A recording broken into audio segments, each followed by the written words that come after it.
پاکستان کے صوبے بلوچستان اور خیبر پختونخوا میں سرگرم کالعدم دہشتگرد تنظیموں کی جانب سے پہلی بار باقاعدہ ایئر فورس ڈپارٹمنٹس کے قیام کا اعلان کیا گیا ہے۔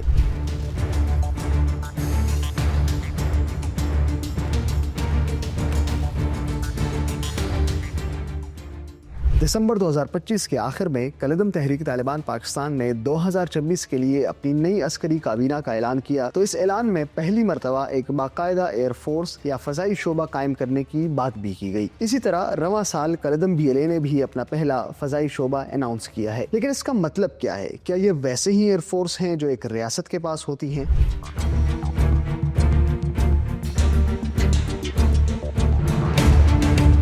گزشتہ سال پاکستان کے ملیٹنٹ لینڈسکیپ پر ایک نیا اضافہ ڈرون اور کوارڈ کاپٹر حملوں کی صورت میں ہوا۔ خیبر پختونخوا کے کاؤنٹر ٹیررزم ڈپارٹمنٹ کی رپورٹ میں سال 2025 کے ڈرون حملوں کے اعداد و شمار شامل کیے گئے تو یہ کانفلکٹ رپورٹرز کے لیے ایک نئی بات تھی۔ ان ڈرون حملوں میں اضافے کے بعد ہم نے دیکھا کہ پولیس کو اینٹی ڈرون سسٹم بھی حوالہ کیے گئے تھے۔ اسی طرح گزشتہ سال کوارڈ کاپٹر حملوں میں سویلین اموات بھی واقع ہوئی۔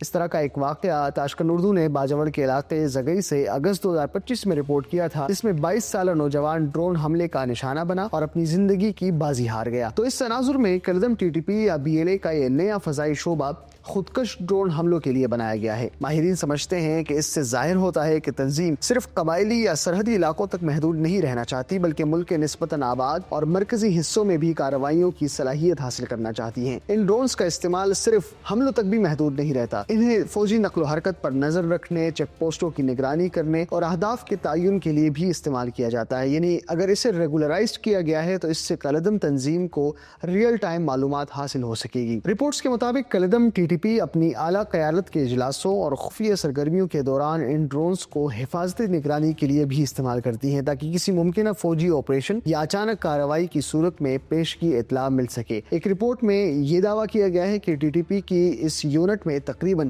80 تربیت یافتہ افراد شامل ہیں، جبکہ اس وقت 30 خودکش ڈرون اس میں آپریٹ ہو رہے ہیں، جبکہ مزید 150 ڈرونز کی تیاری بھی جاری ہے۔ اسی طرح کالعدم BLA نے حالیہ حملوں میں گوادر پورٹ سمیت دیگر مقامات پر اپنے اس یونٹ کے ذریعے حملوں کا دعویٰ بھی کیا ہے، تاہم ان دعووں کی آزاد ذرائع سے تصدیق سامنے نہیں آئی۔ اب سوال یہ ہے کہ ان تنظیموں کے ان ڈرونز کا ذریعہ آمدن کیا ہے؟ اطلاعات کے مطابق اس فضائی پروگرام کی مالی معاونت کا بڑا حصہ افغانستان میں منشیات کی پیداوار اور سمگلنگ سے حاصل ہونے والی آمدنی سے آتا ہے۔ خاص طور پر صوبہ ہلمند اور نیمروز میں ہیروئن کی تیاری بڑے پیمانے پر جاری ہے۔ ماہرین کے مطابق منشیات کی سمگلنگ شدت پسند تنظیموں کے لیے ایک منظم مالی ذریعہ بن چکی ہے، جو انہیں جدید اسلحہ اور ٹیکنالوجی حاصل کرنے میں مدد فراہم کرتی ہیں۔